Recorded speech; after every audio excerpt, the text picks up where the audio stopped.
À quelques jours des commémorations du 11 novembre, je vous propose maintenant de découvrir un ouvrage qui retrace le drame qui s'est joué au Hartmannswiller Kopf lors de la Première Guerre mondiale.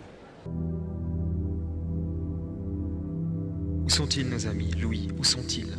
Il ébauche un sourire. Sûrement là, dans cet air que tu respires, dans cette nature généreuse, ces plantes. Les paroles du héros du dernier roman d'Olivier Larizza.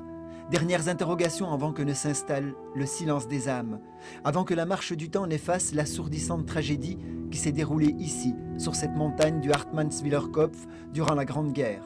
Sur cette tenaille rocheuse, près de 35 000 soldats se sont entretués. C'est toute l'absurdité de cette guerre que symbolise en fait ce qui s'est passé au vieil Armand et ce qui a conduit d'ailleurs à l'ensevelir sous une chape d'oubli, une chape de plomb, pendant 90 ans. Ce tabou du mal qui s'y est déroulé et que le livre, au contraire, essaie de mettre en lumière, mais aussi en essayant de le contrebalancer avec tout ce qu'il y a de beau et de positif chez l'être humain, la douceur, la confiance qu'on peut donner à quelqu'un. Ainsi l'amitié, la solidarité, dernière barrière contre la barbarie qui est le quotidien des tranchées. Ces redoutes où l'ennemi se cache pour mieux traquer l'autre, mais aussi traquer ses peurs et ses renoncements. Cette mémoire-là pourtant mérite d'être ravivée, parce qu'oublier, c'est persévérer dans l'erreur, dans l'horreur, et que les cicatrices bien fermées sont le repos du guerrier, malgré les douleurs persistantes du corps et du cœur.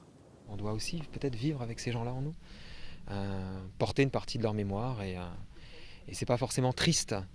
Ça peut être au contraire une source de vie, une source d'énergie.